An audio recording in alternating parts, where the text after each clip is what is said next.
नमस्कार दोस्तों, मैं मनीष कुमार भोज आप सभी लोगों का अपने YouTube channel Uttarakhand online classes में हार्दिक स्वागत करता हूं। दोस्तों, जैसे कि आप लोगों को ज्ञात है, हम इस चैनल के माध्यम से उत्तराखंड अपर पीसीएस की तैयारी कर रहे हैं और अन्य परीक्षाओं की भी तैयारी इसी चैनल के माध्यम से निरंतर होती रही है, आगे को भी निरंतर होती रहेंगी।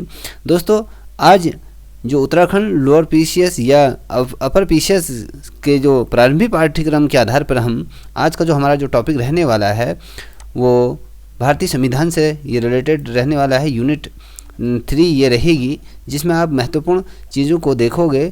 आज का जो हमारा जो टॉपिक रहने वाला है ये आपके लिए जो महत्वपूर्ण है, यहाँ से प्रारंभ करेंगे। इससे पूर्व जो भारत में जो संवैधानिक विकास है, इससे रिलेटेड मैंने पहले ही इस चैनल के माध्यम से वीडियो अपलोड कर चुका हूँ और संवैधानिक असेंबली के बारे में भी हम इसमें वीडियो अपलोड कर चुका हूँ। जो आज का जो हमारा बिंदु रहेगा वो रहेगा उद्देशिका। देखिए दोस्तों, जो मेरे द्वारा ये स्वयं के जो नोट्स बनाए गए हैं उसके आधार पर मैं आपको तैयारी कराऊंगा। आज जो हमारा जो रहेगा भारत की संविधान की जो प्रस्तावना है, इस पे हम चर्चा करेंगे। देखिए, ठीक है। उसके बाद हम निरंतर आपको ये जो मेरे द्वारा जो हस्तनिर्मित नोट्स हैं, यदि आपको ये PDF फॉर्म में चाहिए तो आप प्लीज़ मुझे कमेंट सेक्शन में जाके अपना नंबर छोड़ सकते हैं, मैं आपको अवेलेबल करा दूंगा। ठीक है दोस्तों, जो आज की जो श्रृंखला है हमारी प्रस्तावना, जो भारत की संविधान की, जिसे हम आत्मा भी कहते हैं, थोड़ा इससे पूर्व हम थोड़ा सा इसकी प्रस्तावना से पूर्व इसकी हम उद्देशिका की तरफ बढ़ेंगे। ये भी जो ये नोट्स दिख रहे हैं आपको, ये NCERT 12th और 11th की किताबों से ये बनाए गए हैं। अब भारत की संविधान की उद्देशिका की यदि हम बारे में कहें, जिसको हमने आपकी आत्मा भी कहा था, इसके अंतर्गत क्या कहा गया है इसे समझना बहुत ज़्यादा महत्वपूर्ण हो जाता है।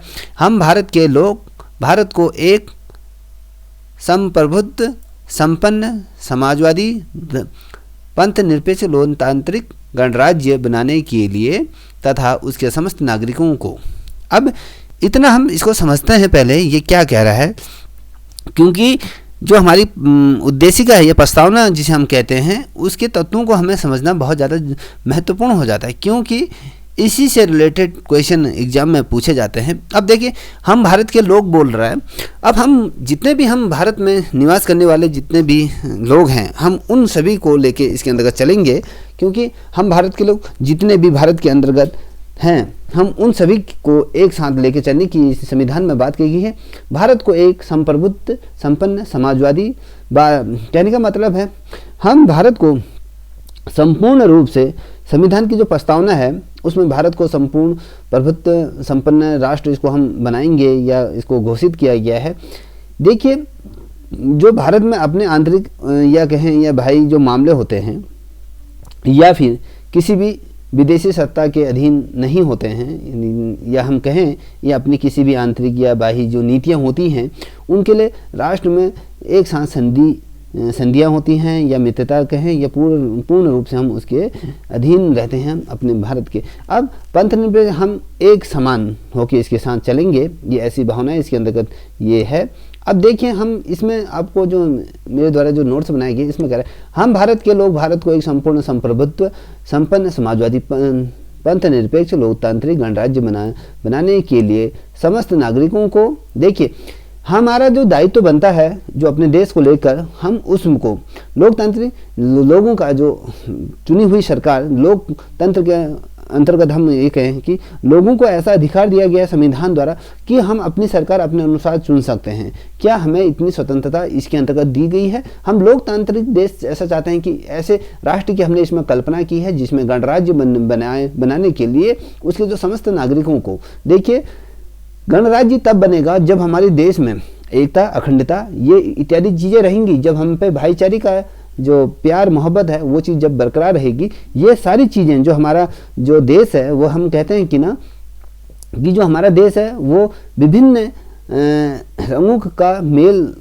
मिलाप वाला एक ऐसा देश है, जहाँ पर विभिन्न प्रकार की संस्कृतियाँ, बोलियाँ, धर्म, जाति इत्यादि ये चीज़ है। इस चीज़ से मिलकर जो हमारा जो एक बखूबी या कहें बहुत सुंदर जो देश का निर्माण होता है, ये यहाँ के समस्त नागरिकों का ये दायित्व बनता है। इस चीज़ को ये कहता है गणराज्य बनाने के लिए उसके जो समस्त नागरिकों को सामाजिक आर्थिक, देखिए समाज की सामाजिक रूप में या कहें हम समाज के रूप में या आर्थिक रूप में या राजनीतिक या न्याय के रूप में हम कहते हैं समाज में जो चीज़ें व्याप्त हो रही हैं उन चीज़ों को लेकर या हमारी जो स्थिति है, हम किस स्थिति से गुजर रहे हैं, हम अपने आप को किस स्थिति में स्टैंड कर रहे हैं, ये चीज़ें इसके अंतर्गत है। अब राजनीति न्याय, अब राजनीति के अंतर्गत हर किसी व्यक्ति को इसमें स्वतंत्रता दी गई है। संविधान के अंतर्गत कोई भी अपना राजनीति क्षेत्र में कैरियर बना सकते हैं। और न्याय की यदि हम बात करें, यहाँ पर चाहे राजा हो या रंक हो, हर किसी के लिए यहाँ पर न्याय व्यवस्था है, एक रूप एक समानांतर है। ये हमारी प्रस्तावना की खूबी है, जिसे हम भारत की संविधान की आत्मा भी कहते हैं।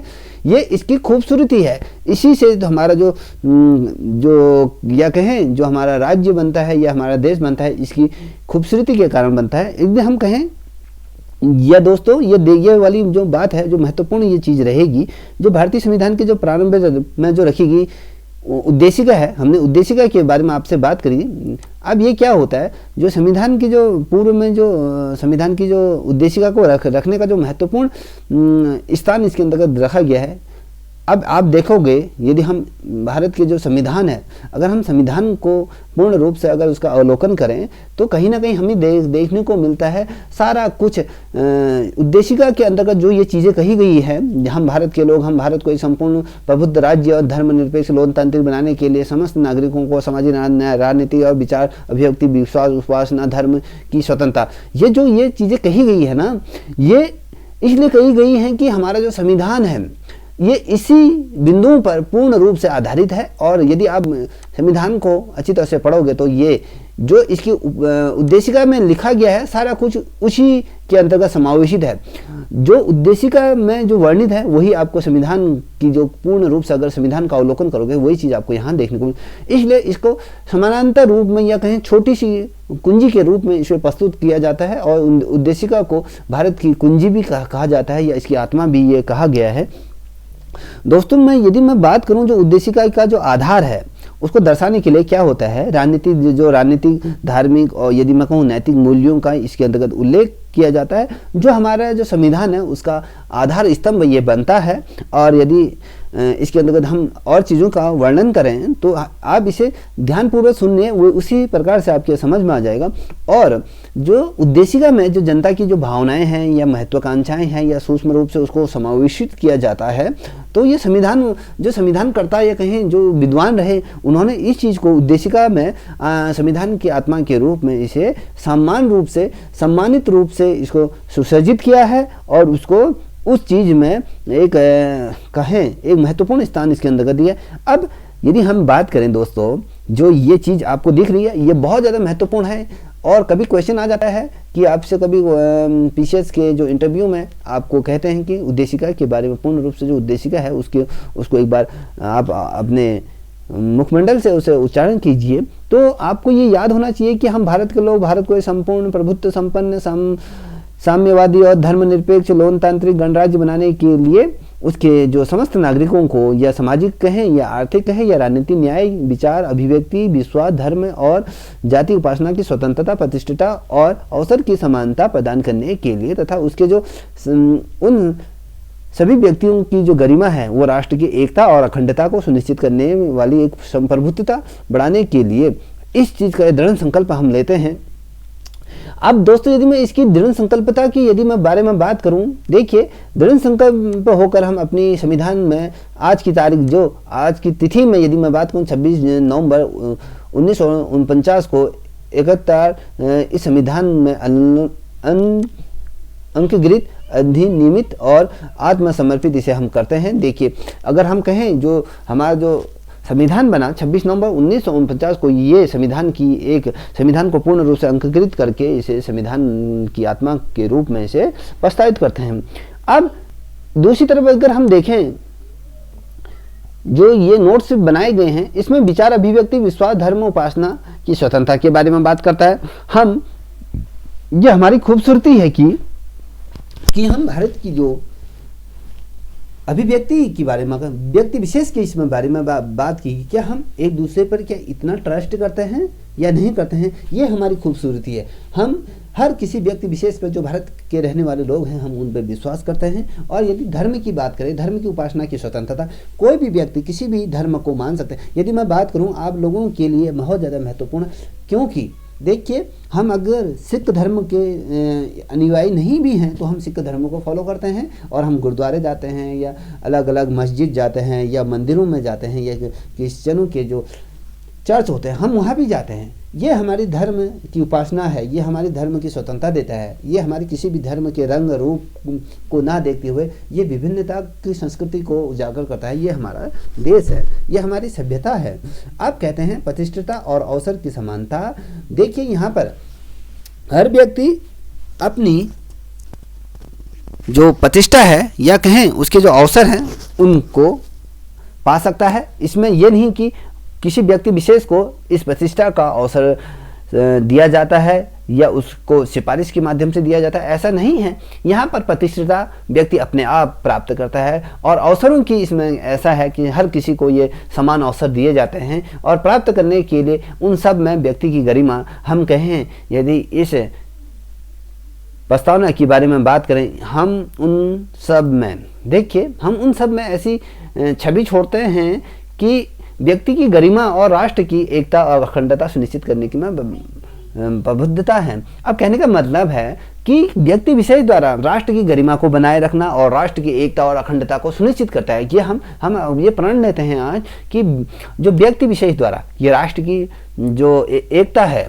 उसको हम बरकरार रखेंगे, अखंडता, और हम अपने तन मन धन से अखंडता सुनिश्चित करने वाली ये बंधुता बढ़ाने के लिए हम दृढ़ संकल्प होकर इस संविधान, देखिए ये महत्वपूर्ण बन जाता है, संकल्प होकर अपनी संविधान सभा में आज की जो तिथि है ये बहुत ज़्यादा महत्वपूर्ण है। मैंने यहाँ पर देखिए अपने मोस्ट इम्पोर्टेंट लिखा है। जो आज की तिथि है 26 नवंबर 1939 को निर्मित जो मार्गशीर्ष शुक्ल सप्तमी संवत 2006 विक्रमी को एक द्वार इस संविधान को अंगीकृत और अधिनियमित और आत्मसमर्पित करते हैं। ये जो शब्द कहा गया है दोस्तों, इसी से संविधान की रूपरेखा तैयार होती है। हमारा जो संविधान जो सभा थी जो 26 नवंबर 1949 को, ये जो शुक्ल सप्तमी जो संवत्सर है वो 2006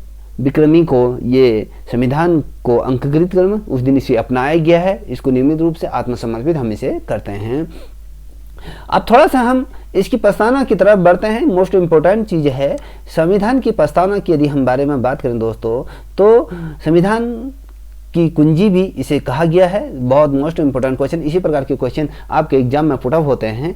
अब संविधान की कुंजी किसे कहा जाता है, कभी क्वेश्चन आता है तो संविधान की कुंजी संविधान की प्रस्तावना को कहा जाता है। और प्रस्तावना में जो समाजवादी, पंथ निरपेक्ष, अखंडता जो शब्द है वो 42वें संविधान संशोधन के अंतर्गत 1976 को इसे जोड़ा गया है। अब देखिएगा इसके अंतर्गत भी यहाँ पर उल्लेख किया गया है। देखिए संविधान की जो 42वां संविधान संशोधन है, जिसके अंतर्गत संविधान के अंतर्गत जो चीज़ें हम अमेंडमेंट कर सकते हैं कि हमें ये लगता है कि थोड़ा सा इस चीज़ को इसके अंतर्गत ऐड करना चाहिए, इसे हटाना चाहिए, तो हम ये संशोधन इसके अंतर्गत कर सकते हैं। और जो संविधान संशोधन हुआ था ये अधिनियम 1976 की जो धारा 2 के अंतर्गत ये जो शब्दों को जोड़ा गया, संप्रभुत्व संपन्न लोकतांत्रिक गणराज्य के स्थान पर हमने प्रतिस्थापित जो शब्द है इसको जोड़ा। और धारा 2 के अंतर्गत हमने क्या चीज इसको उल्लेखित किया गया, राष्ट्र की एकता अखंडता के स्थान पर प्रतिस्थापित, ये शब्दों को हमें इसके साथ जोड़ा गया है।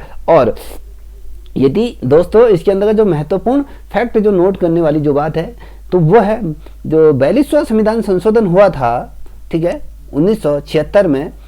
अभी कभी क्वेश्चन पूछा जाता है कि संविधान में सर्वप्रथम संशोधन किस आर्टिकल के अंतर्गत किया गया था, ये वाला क्वेश्चन कभी पूछा। देखिए संविधान जो 42वां संविधान संशोधन था वो हुआ था आपके 1976 में। और इसमें जो चीज़ें जोड़ी गई थी, देखिए समाजवादी, पंथ निरपेक्ष, अखंडता, ये 3 शब्दों को प्रस्तावना के अंतर्गत जोड़ा गया था। कभी क्वेश्चन पूछा जाता है कि संविधान के अंतर्गत वो 3 तीन शब्द कौन से हैं जिनको उसके अंतर्गत जोड़ा गया? देखिए आपको स्पष्ट से याद होना चाहिए, समाजवादी, पंथ निरपेक्ष और अखंडता, ये तीन शब्द इसके अंतर्गत जोड़े गए। देखिए एग्जामिनर या कहें आप जिसमें साक्षात्कार के लिए जब बोर्ड ऑफ मेंबर के सम्मुख से उपस्थित होते हो तो वहां पर एक क्वेश्चन पूछा जाता है कि 42 जो संविधान संशोधन किया गया था 1976 को, तो उसमें तीन शब्दों को जोड़ा गया था प्रस्तावना के अंदर। वो तीन शब्दों को उल्लेखित कीजिए, बताइए। वो तीन शब्द हैं समाजवादी, ठीक है, पहला, पंथ निरपेक्ष, दूसरा अखंडता। ये तीन शब्द प्रस्तावना में ये जोड़े गए थे, ठीक है। अब थोड़ा सा हम बढ़ते हैं आगे। जो प्रस्तावना में जो भारत की 5 विशेषताएं का उल्लेख यदि हम कहें इसके अंदर संप्रभुता के बारे में बात करी मैंने आपको। देखिए तीन शब्द इसके अंदर जोड़े गए हैं। पहले संप्रभुता, समाजवादी और पंथ निरपेक्ष, ये तीन शब्द इसके अंदर जोड़े गए थे। और यदि हम इसकी विशेषताओं की यदि बारे में उल्लेख करें तो ये लोकतंत्र की बात करता है और गणराज्य की बात करता है। देखिए गणराज्य ऐसा देश का या लोकतंत्र का, हम ऐसे लोगों का ऐसा तंत्र चाहते हैं, ऐसी सरकार चाहते हैं, ऐसी संविधान द्वारा जो निर्मित जो चीज़ें हैं हम उसको फॉलो करेंगे, ये इसके अंतर्गत कहा गया है। आप देखिए इसके अंतर्गत जो नागरिकों के लिए जो 3 न्याय इसके अंतर्गत दिए गए हैं, मैंने इससे पूर्व, ये बहुत ज़्यादा महत्वपूर्ण है। देखिए नागरिकों के लिए जो प्रस्तावना में जो 3 न्याय दिए गए हैं, सामाजिक, आर्थिक और राजनीतिक रूप में इसे जोड़ा गया है। देखिए सामाजिक मतलब समाज में रहने वाले प्रत्येक व्यक्ति को इसके अंतर्गत स्वतंत्रता और आज़ादी इसके अंतर्गत दी गई है। और मैं कहूँ आर्थिक, जो व्यक्ति द्वारा जो कमाया जाता है उसकी जो आर्थिक स्थिति है ये इस पर डिपेंड करता है। ये आर्थिक रूप से उसे समृद्ध और खुशहाल बनाने की ये पहल करता है, या कहें ये नागरिकों के लिए ये 3 न्याय इसके अंतर्गत। अब राजनीतिक, इसमें राजनीति का जो महत्व है उसकी शब्दावली को ये प्रस्तुत करता है। और इसी प्रकार से हम 5 प्रकार की स्वतंत्रता इसके अंतर्गत हमें दी गई है। देखिए कभी क्वेश्चन पूछा जाए नागरिकों को लिए 3 न्याय कौन से दिए गए, सामाजिक और आर्थिक और राजनीतिक, ये 3 न्याय इसके अंतर्गत दी है। और प्रस्तावना के अंतर्गत जो 5 प्रकार की जो स्वतंत्रता दी गई है वो कौन से हैं? विचार की, हम स्वतंत्रता की बात करें, हम स्वतंत्र कब होते हैं दोस्तों, ये समझना अत्यंत आवश्यक हो जाता है। देखिए जब आदमी की स्वतंत्रता, जो हमारे संविधान में उल्लेखित, जो संविधान में जो हमें मूल अधिकार दिए गए हैं उसकी थोड़ा सा उसमें उल्लेख करते हैं स्वतंत्रता की। देखिए व्यक्ति को अपने विचार रखने के लिए आज़ादी दी जाती है। अभिव्यक्ति मतलब अभिव्यक्ति अपनी जो शब्द हैं जो वो कहना चाहता है वो उसको कहीं ना कहीं अपने अंतर मन में ना रखकर उसे बाहर अपनी जो बातें हैं उसको रखे, जिससे कि लोगों को भी कहीं ना कहीं मार्गदर्शन मिले, या उसके द्वारा जो कही गई बातें हैं वो राष्ट्र के निर्माण में या उसके कल्याण में कहीं ना कहीं सहयोग देती है। अब विश्वास की बात करते हैं। अब विश्वास क्या होता है? हम एक दूसरे पे कितना ट्रस्ट करते हैं। क्या हमारे देश में ऐसी संविधान ने ऐसी चीज़ें व्याप्त करी हैं या ऐसी चीज़ें प्रदान करी हैं जिसके अंदर हम ये सोचते हैं कि ये बंदा, कि हमें इस बंदे पे हमें ट्रस्ट करना चाहिए? क्या हम इतना वो करते हैं? हाँ बिल्कुल, ये चीज़ हमारे देश की एक अनोखी चीज़ें हैं कि हम विश्वास करते हैं। हम अपने आंख बंद करके किसी, या जो हमारे राजनेता होते हैं या जो बड़े शीर्ष या छोटे या बड़े जितने भी होते हैं, हम एक दूसरे पे यहाँ पर विश्वास करते हैं। ये तो हमारा भाईचारा है। अब धर्म की बात करते हैं। अब जो 5 प्रकार की स्वतंत्रता जो दी गई है, अब धर्म की यदि हम बात करते हैं, धर्म, ये हमारा जो देश है ये बहुत ही सुंदर, या कहें इसकी जो धर्म की यदि हम बात करें तो इसमें विविधता देखने को मिलती है। विविधता किस प्रकार से कि यहाँ पर जिस प्रकार के धर्म हैं, भांति भांति के यहाँ पर लोग रहते हैं, भांति भांति का ये समाज है, भांति भांति की भाषाएं हैं, भांति भांति की यहाँ पर धर्म की उपासना करने वाले लोग भी रहते हैं। अब धर्म, मैं हिंदू धर्म का हूँ या इस्लाम धर्म का हूँ या क्रिश्चियन धर्म का हूँ या अलग अलग जितने धर्म हैं, हम उन धर्मों की यहाँ पर इज्जत करते हैं, उनको सराखों पर लेते हैं। और यहाँ पर धर्म, कोई भी व्यक्ति किसी भी धर्म के अनुयायी हो सकता है। यहाँ पर किसी भी प्रकार का उसमें ये नहीं कहा गया है कि आप इसी धर्म के अनुयायी है। अगर हम हिंदू राष्ट्र की यदि बात करते हैं तो यहाँ पर पूर्ण रूप से हिंदुत्व का ही साम्राज्य होना चाहिए, मगर ऐसा नहीं है। यही तो हमारे देश की विशेषता है या कहें या खूबसूरती है। इसीलिए ये हमारा अनोखा देश है जहाँ पर धर्म की उपासना हर कोई कर सकता है। अब उपासना क्या होती है? हम किसी चीज़ को मानते हैं, हम चाहे हिंदू धर्म को अपनाएं या इस्लाम धर्म को अपनाएं या क्रिश्चियन धर्म को अपनाएं या अन्य किसी धर्म को अपनाने की यहाँ पर स्वतंत्रता, हम उसकी उपासना, हम उसको अपने तन मन से उसकी उपासना कर सकते हैं। अब 2 प्रकार की समानता ये यहाँ पर दी गई है। ये दो प्रकार की समानता, किस प्रकार की प्रतिष्ठिता, हमें किस प्रकार की प्रतिष्ठिता इसके अंतर्गत दी जा रही है, हमें अवसर दिए जाते हैं नहीं। देखिए यहाँ पर जब दो प्रकार की समानता की यदि हम बात करें तो व्यक्ति विशेष द्वारा अपनी प्रतिष्ठिता, अपनी साख, अपनी जो व्यक्ति विशेष की जो पहचान होती है उसे बनाने के लिए यहाँ पर प्रतिष्ठिता की जो बात की गई। अब अवसर की समानता, यहाँ पर हर व्यक्ति को बराबर का अवसर दिए जाते हैं, ये नहीं कि किसी व्यक्ति को अलग प्रकार से यहाँ पर समानता दी जाती। यहाँ पर यदि कोई व्यक्ति प्रधानमंत्री बनना चाहता है तो गरीब से भी गरीब या उच्च से उच्च, राजा से राजा या रंक से रंक की बात करूं तो वो हर कोई इस प्रतिष्ठिता को प्राप्त कर सकता है। यही हमारी अवसरों की जो समानता की बात की गई है ये की। अब हम यदि कहें बंधुत्वता की बात करें, व्यक्ति की गरिमा व राष्ट्र की एकता अखंडता को सुनिश्चित करने वाली संप्रभुत्वता इसके अंतर्गत रखी गई है। हमारी जो गरिमा है, व्यक्ति की गरिमा कौन होती है, व्यक्ति की एक अपनी इज्जत होती है, वही राष्ट्र की इज्जत होती है, उसकी राष्ट्र की एकता। हम राष्ट्र के प्रति हम कितने समर्पित भाव से लगे हैं और उसको किस प्रकार से उसको मानते हैं और उसको सुनिश्चित करने वाली जो संप्रभुता हम उसके लिए क्या है क्रमबद्ध हैं या कहें उसके लिए हम समर्पित हैं, उसके लिए आत्मसमर्पण भी हमारे लिए हमारे अंदर है। ये संप्रभुत्वता की ये बात है। अब जो महत्वपूर्ण जो फैक्टों की यदि बात करें, संविधान तैयार कब किया गया, कभी क्वेश्चन आता है, ये 26 नवंबर 1949 को, और संविधान लागू, इसको संविधान के अंतर्गत कब जोड़ा गया, इसको लागू कब किया, 26 जनवरी 1950 को इसको लागू किया गया है। और महत्वपूर्ण फैक्टों की ये बारे में बात करूँ, संविधान बनाने में जो लगा समय ही 2 साल 11 माह 18 दिन का यह समय लगा, ये आप सभी को ये परिचित होंगे। अब देखिए संविधान में जो नामित सभा में जो नेहरू जी के उद्देश्य प्रस्ताव पर हमारी ये प्रस्तावना आधारित है। देखिए संविधान सभा में नेहरू जी के उद्देशिका प्रस्ताव में जब उन्होंने ये कहा कि एक प्रस्तावना हमारी होनी चाहिए तो उसी के आधार पर प्रस्तावना बनी जिसमें स्वतंत्रता संबद्धता की यदि बारे में ये बात की गई है। देखिए दोस्तों, अब जो महत्वपूर्ण बातें हैं हमारे संविधान से रिलेटेड, 4 महत्वपूर्ण बातों पर हम चर्चा करेंगे। जो हमारी संविधान प्रस्तावना की बातें हैं उसको हम समझना हमारे लिए बहुत ज़्यादा जरूरी हो जाता है। देखिए शक्ति का स्रोत क्या होता है, देखिए शक्ति का स्रोत के बारे में बात करूँ, ये जनता स्वयं में होती है। देखिए शक्ति, किसी राष्ट्र की शक्ति किस पे आधारित होती है, वो मिसाइल या कहें ये आधुनिक हथियार ये चीज़ें नहीं होती हैं। उनको बनाने वाले या कहें वो राष्ट्र के प्रति जो राष्ट्र की जो शक्ति होती है, उसके जो नागरिक होते हैं, उसकी जो जनता होती है, वो राष्ट्र की शक्ति होती है। यदि किसी देश में कोई देश यदि विकसित है या अल्प विकसित है तो विकसित देश की जो शक्ति होती है उसकी जनता होती है। दोस्तों ये चीज़ इसके अंदर हमें ये जो 4 बातें हैं वो बहुत ज़्यादा महत्वपूर्ण है, इसे समझना। शक्ति का जो स्रोत होता है वो जनता स्वयं होती है। और राज्य की प्रकृति संप्रभुता, संपन्न, धर्मनिरपेक्ष, लोकतांत्रिक, गणराज्य, समाजवादी और ये चीज़ें होती हैं। इसके अंदर राज्य की प्रकृति के अंतर्गत इन चीज़ों को रखा गया है। उद्देश्य की तीसरे नंबर की यदि हम बात करें, उद्देश्य की बात करें, न्याय, स्वतंत्रता तथा संप्रभुता की भावना इसके अंतर्गत जोड़ी गई है। और कब चौथा पॉइंट की यदि बात करूँ इसको कब इसको जोड़ा गया, देखिए 26 नवंबर 1949 को इसको संविधान में जोड़ा गया है। और संविधान दिवस भी हमें 26 नवंबर को हम ये संविधान दिवस के रूप में भी इसे बनाते हैं। और जो यदि मैं कहूँ N.A. पालकीवाला, देखिए इसके अंतर्गत बहुत ज़्यादा महत्वपूर्ण होता है ये चीज़, इसको समझने इन्होंने, देखिए जवाहरलाल नेहरू पालिकी की यदि हम बात करें, इन्होंने प्रस्तावना में संविधान का क्या है एक इंटरन कार्ड कहा है इसको, या कहें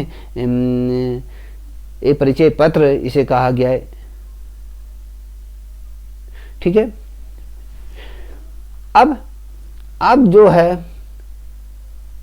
के मुंशी, ये कौन है इनके बारे में समझते हैं। के मुंशी द्वारा कभी क्वेश्चन आया कि मुंशी द्वारा क्या चीज़ कही गई है संविधान के अंतर्गत। प्रस्तावना संविधान की राजनीतिक जन्म कुंडली है। अब हम संविधान को राजनीतिक जन्म कुंडली के आधार पर मानते हैं। अनेस्टर बकर प्रस्तावना संविधान की या को कुंजी इसको कहा गया है इनके द्वारा। और ठाकुर दास द्वारा जो कहा गया है, भागवत द्वारा ये कहा गया संविधान की आत्मा है। कभी क्वेश्चन ये पूछा जाता है दोस्तों कि जो संविधान के अंतर्गत जो प्रस्तावना को संविधान की आत्मा किसके द्वारा कहा गया, तो ये ठाकुरदास द्वारा संविधान की जो प्रस्तावना को उसकी आत्मा कहा गया है। जो बेकर हैं, बेकर द्वारा संविधान की जो प्रस्तावना को की कहा गया है। के.एम. मुंशी द्वारा संविधान की जो प्रस्तावना है उसको राजनीतिक जन्म कुंडली इसके कहा गया है, ठीक है, जन्म पत्री भी हम इसे कह सकते हैं। अब प्रस्तावना में संविधान का एक ही भाग है। देखिए, प्रस्तावना संविधान का एक ही भाग है, ये क्यों कहा गया है इसको हम समझने की कोशिश करेंगे। देखिए, यह जो बात कही गई थी केशवानंद भारती जो केस था वो 1973 में जो सुप्रीम कोर्ट ने इसे कही थी कि ये केशवानंद जो भारती केस था उसमें 1973 में सुप्रीम कोर्ट ने कहा था, ठीक है। इससे पूर्व पहली बार बेड़ूवाली जो केस था 1960 को सुप्रीम कोर्ट ने प्रस्तावना को संविधान का भाग नहीं माना था। देखिए, जो प्रस्तावना है, हम अभी कह रहे हैं कि संविधान प्रस्तावना के अंतर्गत जो जोड़े गए हैं उन शब्दों को यदि हम बात करें, जब प्रस्तावना संविधान की कुंजी कहा गया है या हम आत्मा कहें या इसकी जन्म राजनीतिक कुंजी कहें, तो ये पहले नहीं था। जब जयानंद भारती केस जो चल रहा था, जो सुप्रीम कोर्ट में 1973 में जो सुप्रीम कोर्ट ने कही थी ये बात, इससे पूर्व जो बेड़ूवाड़ी में जो केस चल रहा था 1960 को, तो सुप्रीम कोर्ट ने प्रस्तावना को संविधान के भाग होने से मना कर दिया था। अब देखिए, किंतु पहली बार संविधान प्रस्तावना का महत्वपूर्ण बताया गया। देखिए, पहली बार ऐसा रहा जहां पर प्रस्तावना का महत्व बताया गया। अब बेड़ूवाड़ी केस के अंतर्गत क्या हुआ था, यहाँ पर पश्चिमी बंगाल वर्सेस भारत सरकार के बीच ये मतभेद थे। अब देखिए, प्रस्तावना में संशोधन हो सकता है, यह बात केशवानंद भारती केस में क्या हुई, प्रूफ हुई। और कभी क्वेश्चन आता है कि प्रस्तावना में संशोधन हो सकता है, ये किसके केस के अंतर्गत आई थी, ये केशवानंद भारती के केस के अंतर्गत आई थी। अब देखिए, इसके अंतर्गत क्या क्या चीज़ों को समावेशित रूप से इसका ढांचा तैयार किया गया। क्वेश्चन कैसा बनता है, देखिए, सुप्रीम कोर्ट के विभिन्न निर्णयों के आधार पर संविधान के मूल ढांचे में परिवर्तन है, आपको बताना है, ठीक है। या फिर सेकंड क्वेश्चन ऐसा बन सकता है, संविधान का मूल ढांचा क्या है। जो दो क्वेश्चन मैं आपके समक्ष लेके उपस्थित हुआ हूं दोस्तों, ये बहुत ज़्यादा महत्वपूर्ण है, चाहे जो मेंस की तैयारी कर रहे हैं उनके लिए भी, और जो वर्तमान समय में या इंटर या हाई स्कूल का जो पेपर दे रहे हैं उनके लिए भी, क्या कहें, जो प्रतियोगिता परीक्षाओं की तैयारी कर रहे हैं उनके लिए भी ये बहुत ज़्यादा महत्वपूर्ण है। संविधान का जो मूल ढांचा क्या है, ठीक है, इसके बारे में हम बात करेंगे। और या फिर सुप्रीम कोर्ट के जो विभिन्न निर्णय के आधार पर संविधान के जो मूल ढांचे में क्या परिवर्तन हो सकता है, इस पर हम चर्चा करते हैं। संविधान सर्वोच्च है, ये तो आप सब लोग जानते होंगे। ये भारत में इससे बड़ी कोई भी ग्रंथ या नहीं, कुछ नहीं है, संविधान ही सर्वोपरि है, आप सभी को पता है। संविधान सर्वोच्चता इसको रखा गया है। और यदि हम दूसरी बात करें, संप्रभुता लोकतांत्रिक गणराज्य, जिसके अंतर्गत जो ये कहेगी है भारतीय भारतीय राज्य व्यवस्था, संप्रभुता लोकतांत्रिक गणराज्य स्वभाव है इसका, ठीक है। अब तीसरे बिंदु की तरफ बढ़ते हैं। संविधान का धर्मनिरपेक्ष स्वरूप है। देखिए, संविधान किसी धर्म का अनुयायी या कहें समर्थन नहीं करता है, ये धर्मनिरपेक्ष है, ये सभी को एक समान दृष्टि से देखता है। अगर हम बात करें जो चौथे बिंदु की, तो ये शक्तियों का पृथक्करण या कार्यपालिका, विधायिका या व्यवहार स्थापिका या न्यायपालिका के बीच का पृथक्करण है। या संविधान की प्रकृति की बात करें, ठीक है। अब ये इसकी खूबसूरती है। देखिए, इसमें जो वेलफेयर की बात करें, ठीक है, इसमें कल्याणकारी जो राज्य के वेलफेयर स्टेट की यदि हम बात करें, जिसमें इकोनॉमी की बात करते हैं और जस्टिस की बात करते हैं या सोशल की बात करते हैं, ये जो चीज़ है वेलफेयर स्टेट, सोशल, इकोनॉमी और जस्टिस की यदि हम बात करें, ये सारी चीज़ें इसके अंदर रखी गई हैं, बहुत ज़्यादा महत्वपूर्ण है। देखिए, हम इसको जो प्रश्न जो पूछा गया, मैं उसके रूपांतरण में आपको ये इसका आंसर दे रहा हूँ। अब न्याय की पुनरावलोकन इसके अंतर्गत किया गया है। व्यक्ति की स्वतंत्रता और गरिमा को इसके मध्य रखा गया है। देखिए, जो इसमें नवा जो बिंदु बनता है, संसदीय शासन प्रणाली इसके अंतर्गत है, और हम कानून शासन के जो रूलर ऑफ लॉ की यदि हम बात करें ये इसके अंतर्गत समावेशित हैं। और मूल अधिकार राज्य के नीति निर्देश तत्वों के बीच में सामंजस्य इसके अंतर्गत रखा गया है। समानता का संप्रभुता की बात करें, मुक्त एवं स्वच्छ चुनाव की यदि हम बात करें, न्याय